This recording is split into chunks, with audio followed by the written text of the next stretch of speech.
intro music. Yeah! Woohoo!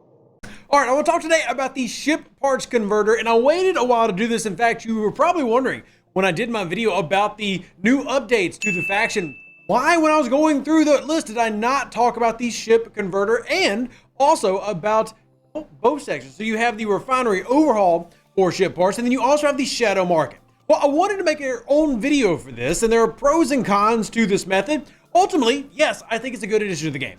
Let me talk about why and go into a step further. Number one, if you're in Star Trek Fleet Command today, your number one need for just about everything in terms of G4, G5, and G6 is ship parts. That is the current main bottleneck of the game in 2024, 2025. Now that we're here, that hasn't really changed. So these are methods meant to help alleviate that strain, and in conjunction with all the other efficiency bonuses that we have, again, referencing that ISS Jelly scrapping video and talk about scrapping Tribunes, Hegtas, and Enterprise A's. Well, this is important so you can do that, make that process easier, which will lead to better things long term, because as every G6 player will tell you at the current state of the game, what's the main ship you're using from 61 to about 64, 65? It's still the level 60 Epic. So all this is hopefully to get you on the path to getting more of what you need, which is ship parts. Let's talk about the process of doing it. So it is tied behind solo waves, which I think is okay. We saw the frustration that players had when things were locked behind the PvP structure here with the Terran Empire, and then led to a lot of PvE benefits. Well, this is a PvE mechanic that locks behind things that benefit both sides because you're using your ships for PvP and PvE. So to unlock it, you're going to need certain credits. Now I can put the cost on the screen. Short answer is they are favors, which are basically just research trees locked inside of the faction trees. So you go to your factions, you pick up the favors. Those are essentially their own research tree, which probably needs its own video at some point. Well, that said, cost will vary based on which one specifically we're talking about. For example, the refinery overhauls have a specific cost, and then the actual shadow markets have a specific cost. So now that we know the cost, what do we actually get in return, and how does the process work? Well, I guess number one, we should talk about obtaining the tokens. Well, to obtain the tokens, you do have a cooldown. You see we get one a day right here. Now, your first time redeeming each one of these favors, you're going to get a claim of 33. It's quite nice. Gives you a nice little abundance to do, a little chunk and have some for the future. And that again is a one-time claim, and we put that information on the screen. For those curious, this is actually part of our ops progression spreadsheet. Again, a lot of updates happening to this here in the foreseeable future. We're going to revamp the camping strategies on it, and also we keep updated these type of things. So if you haven't seen it, it is in the link down in the comment section below, the pinned comment. It's also available in my Discord in the volunteer charts channel for all you Star Trek Fleet Command nerds trying to get the best of everything. And understand, you got to get all the things because it's the game. That the game is getting all the things.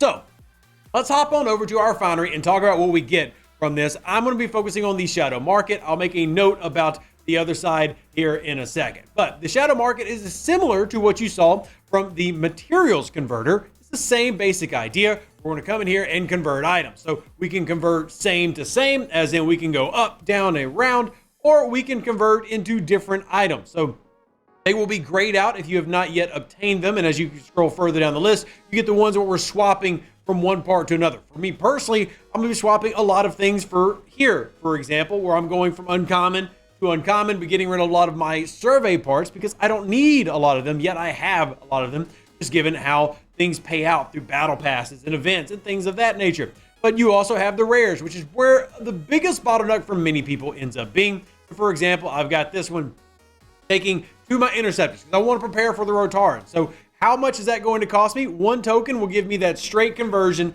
64. Technically, I get a bonus of 1, so I'm actually going to get 65 of these this time around. And again, that uses one of those tokens that you saw us redeeming. Now, let's actually go ahead and put on the screen the total transfer rates and the total cost of what you're getting when you're doing these conversions. Now, you're not getting these in huge chunks. And remember, the whole point of the shadow market is knowing that, hey, might be a little bit of a tax, something to think about, but if we can just do straight conversions, which we're doing here, not the tax, well, then maybe it's worth it. So the trade down, trade up, that type of process. But for the one-to-one conversions using the token, it's actually some of the things that we advocated for with the materials thing without having to worry about the tax too much. It's why you're not seeing Rev currently dressed up as a founding father of the United States of America. So that was an entirely unscripted, beautiful moment that happened on this channel. If you haven't seen that, well, maybe we'll reference that at the end of the video. But what are we seeing with the numbers that we look at here on the screen. We are seeing a common to common exchange rate pretty solid. You're seeing a rare to rare. Again, technically profitable, but also if we're going to upgrade and downgrade, that's where we start seeing a shift. And again, those are the type of numbers that I want y'all to pay attention to. So if we're going to go from rare to uncommon, you can see there's a 0.1, we call it efficiency. As in, if I spend 188, I'm only going to get 13.95. But if I do common to uncommon, I'm getting 3.6. Again, it's not necessarily about the numbers, it's about you knowing whether this is valuable and whether you have that handy, whether you have the ability to afford this, essentially. And that way you know, let's hit those numbers. Again, the big one I think is initially unclaiming with each favor. It means that's 4 claims. You're going to get 33 each. I think that is a big thing to keep in mind. That's going to help you prepare for how you're going to spend them. What I really mean by that is, well, it's pretty easy to do that math. 4 times 33, that's 132. And that means, well, what if I want to spend all 132 of that going into Interceptor? Because I know personally on the account that y'all watch the most here on the channel, well, obviously I've already got the Enterprise D taken care of. But I don't have the Rotaran taken care of. This allows me to prepare for that and mathematically understand, okay, what am I going to end up with? And that's the hope that this video provides to you, is also the amazing tools that we have in things like the spreadsheet.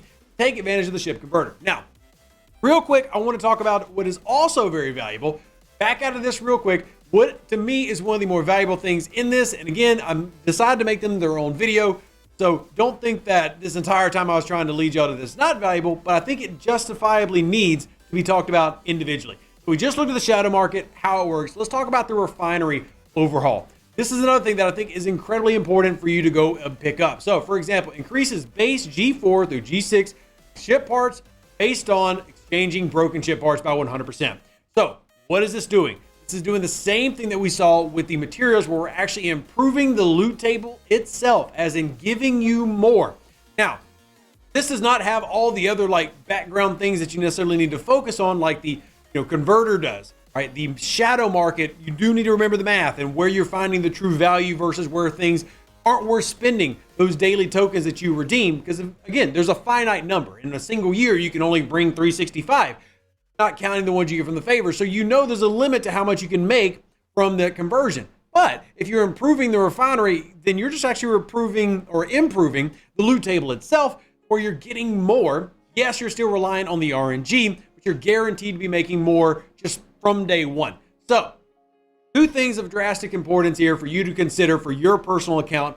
Where are you in your game development? So if you are like me, where you're already right about to hit that G5, or in maybe your case is the G4 epic, or maybe it's the level 46, and hey, I'm gonna need those parts now. The shadow market is more valuable to you in the immediate. Hence why you see me going for the shadow markets first.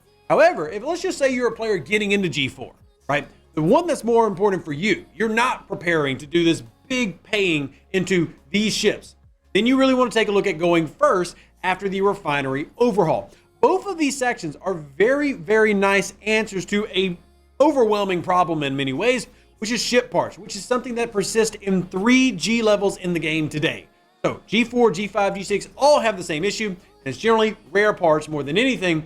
This is going to help you try to get those, as you saw me doing in this video, going after rare parts to prepare for the Rotaran. Now, because I'm making that move very soon, you'll be seeing it on this channel. Hope you enjoy it. If you do, like the video, helps out a lot. With that in mind, I'm leaning into the shadow market first, but again, you're going to see me going refinery overhaul Interceptor. It always comes down to being able to afford it. And again, that's what the initial costs are covered in the beginning of this video. Hopefully these are the steps that help you go after one of the toughest bottlenecks. And it's my hope that videos like this and content like this, as in what they're putting in the game, remove some of those extreme bottlenecks that many of you have experienced. And whether you're restarting the game or you're new, you have a better and more enjoyable process.